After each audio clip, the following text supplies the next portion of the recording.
I'm in my little studio right now. It's raining outside to beat the band, so I just decided to come inside, spend some time in here. I did my little McKenzie morning earlier when I did my chores, fed the cattle, and I had to do some work on the driveway. Told my mom I was doing some farming out there as I was working on that. I thought I'd just come on for a couple of minutes here, not too long. Just spend some time talking about a few things: coffee, rain, and maybe a couple of other thoughts as went along. Coffee. I'm drinking an iced coffee right now. I enjoy my coffee, and we're going to turn that focus on so it doesn't beep all the time for 1 hour. I'm not going to be on here for an hour. So, coffee. There is a local, I like to buy local here. We're in a small community, very small town, small community. And because of that, I feel like anything I can do to support the businesses here in town, the grocery store and whatever businesses exist in town, I want to spend money here. Even if I pay a little bit more for it, I want to spend money here every chance I get. Because I want to keep these stores going. I want to keep them alive and functioning and going in town. So one of the local stores, it's actually up in Curlew.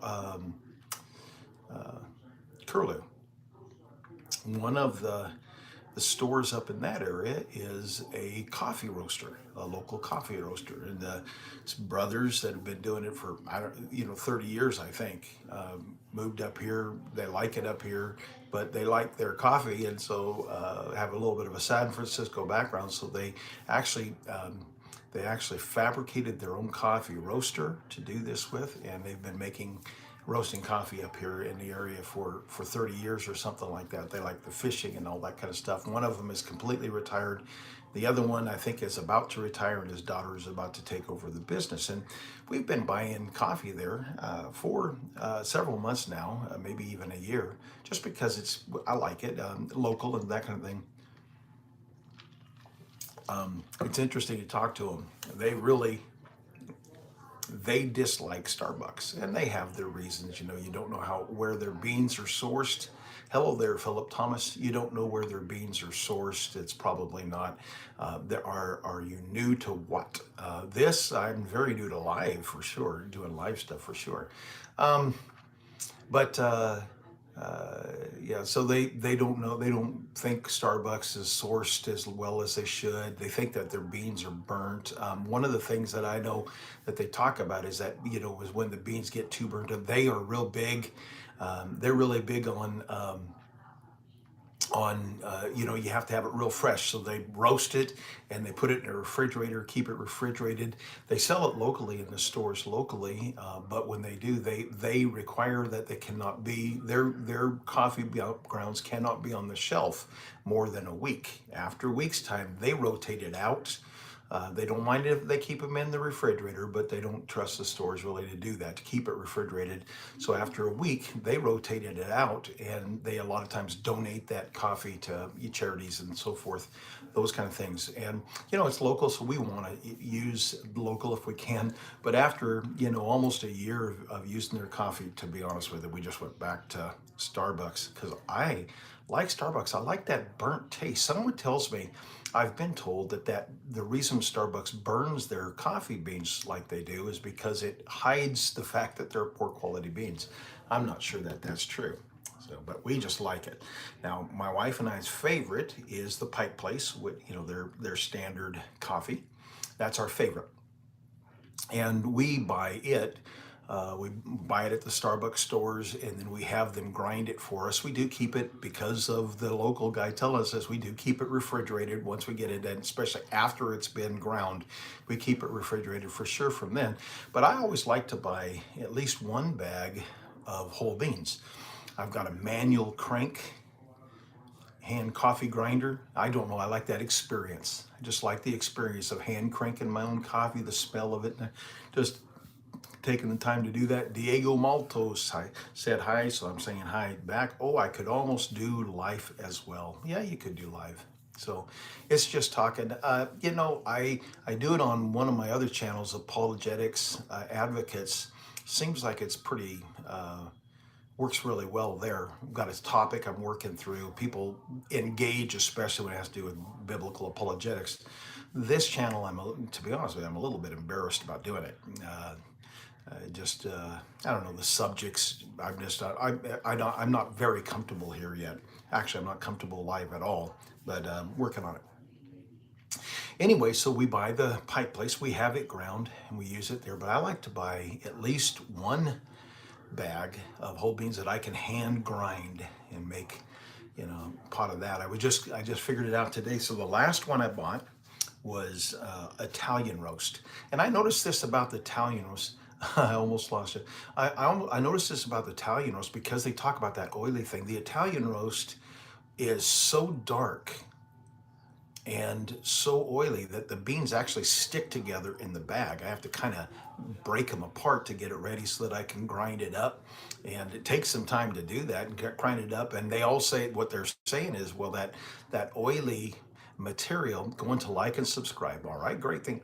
It says that oily material can grow rancid and it can kind of get bad. Anyway, we keep it in the refrigerator, so we kind of help that out. But I finished the last bag of Italian roast. By the way, my name is Jeffy. Locally, the closest Starbucks in our area is Colville, and they don't have a Starbucks store. They have a Starbucks inside the Safeway, and they're limited on what you can get from them. So last time I bought some from them, I bought Italian, and that's at Sticky. This last week when we went in, last Saturday we went in, and they did all they had. They had the pike place, they still had that, and then they had for dark roast, they had espresso. And so I went ahead and bought the espresso. I think this is interesting because I think of espresso as being I think of the espresso as being really, really dark roasted coffee and so forth, but it's not anywhere near as dark as the Italian was. Not anywhere close as dark. I don't know exactly if it's as dark as the pike place because the pike is already ground up for us. But this, once you grind it up and look at it ground, it pretty much looks like the pike place. The espresso does. And but I just think and it's not nearly as oily, the espresso. That's just an interesting thing. I did measure it out because I hand crank. The hand crank that I does, it makes, if you fill it up to the fullest when you crank it, it makes 4 tablespoons. And our automatic drip coffee maker is 5 cups. So I find what I like is to put 3 of those containers, those manual containers in there. So that'd be like 12 tablespoons of coffee for 5 cups of water. And that's what I like the best. It tastes just delicious when it's like that. So I like my coffee that when it's cold like this, I like to have cream in it. When it's fresh, I just like it black. It's got some brewing right now of that, the espresso. I think the next time I go in, I'm going to buy some of that blonde. Now, what I understand about that is it's actually got more caffeine in it. The less you roast it, the higher the caffeine content is what I understand. And I understand it doesn't taste like coffee. It tastes more like a nut. So we'll just see. We'll just see how that goes. I'm thinking about getting some of that so I can hand grind it and try it out. It's a pretty expensive experiment because it's like $14 for a bag, and I'd have to finish it before I could buy more. So we'll just see about that when things come up. And we'll get some coffee going on there when we try that out. Raining, boy, I'll tell you what, we're supposed to be getting snow and cold, but it's not snow and cold right now. It's kind of warm and raining like crazy outside, which means mud is everywhere, which is so I got lots of cleaning up to do. I was out with the tractor today, running my tractor, to move some gravel to kind of make harden up the where we park our cars, all of those things, get that all taken care of. And so been working on that today, and just some normal things like that. I've got an interesting thing. Is, hey, yeah, I've got some others that are coming off and on there. So it says Philip Thomas, and then it says Noah. So anyway, I'll just call you Thomas then. Thomas, Philip, or whatever. So people are coming off and on, but that's how that's going. So interesting thing, I'm doing this right here. You notice what it's in my background. For the years that I've been trying to do this, I haven't really been able to be outside. I haven't had a place to record, a studio kind of a thing. We were living in the fifth wheel up until just recently, and just no place inside the fifth wheel really worked out well for videoing. And so I was doing a lot of stuff outside, and I liked being outside. I liked I like the natural light most of the time, except when the sun's in my eyes and those things. I like the natural light. I like the background, especially here where we've got the cattle, we've got the trees, we got the turkeys, wild turkeys outside, and all that kind of stuff. All that's kind of fun. So I do like it outside. But now that we have this, I've got a small little studio here, office studio. And it's actually in the laundry room, so I've got this little. I have to use the screen like this instead of the wide angle on account of get over to that side. It's the laundry room. But I was speaking with a fella last night actually, who's got a recording studio here in town, and it might be that I can actually have a legitimate recording studio. I'd still be using my iPhone to do the recordings, that kind of a thing. I'd still be doing it that way. I'll get it one more time. I'd still be doing it that way with my iPhone and my equipment like this, but I'd have it in a room that's soundproof. Probably have where I'd be able to do a green screen and put whatever kind of backdrop that I wanted to put behind me. I could do that kind of a thing. So I'm looking forward, maybe just gonna check into that a little bit. But I do like this. This is real convenient. I can come in here when my wife's not washing clothes. I can come in here and record, and it really works out very well. So, but we'll see. I'm thinking about, and I mentioned this earlier on my McKenzie morning thing. I'm thinking about the idea of maybe an online radio station for Republic, Washington, or Ferry County, the Voice of Republic or the Voice of Ferry County. And I don't know exactly what that'll require, but I'm going to start working on kind of figuring that out a little bit too. If you got any thoughts on that in the comments a little bit later, once this live gets processed and published, then you make some then you can put comments, and this kind of stuff you're doing right now kind of gets washed away a little bit. It's hard to see, but comments later on you'll be able to do and show me some of those things. Because I'd like to see about doing like like a news, not just but just a news, something about things that are going on in Ferry County and especially Republic, Washington. We've got some things that might be happening. Republic's kind of, I'd say, depressed right now. I saw a statistic yesterday that said that right now we have a 9% unemployment rate. Republic only has one real job, and that's gold mining.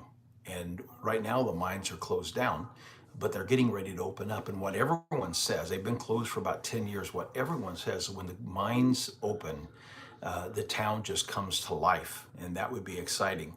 But to see, things happening in town, and businesses coming in, people who are making money, spending money in town, and all of that kind of thing, that'd be great to see.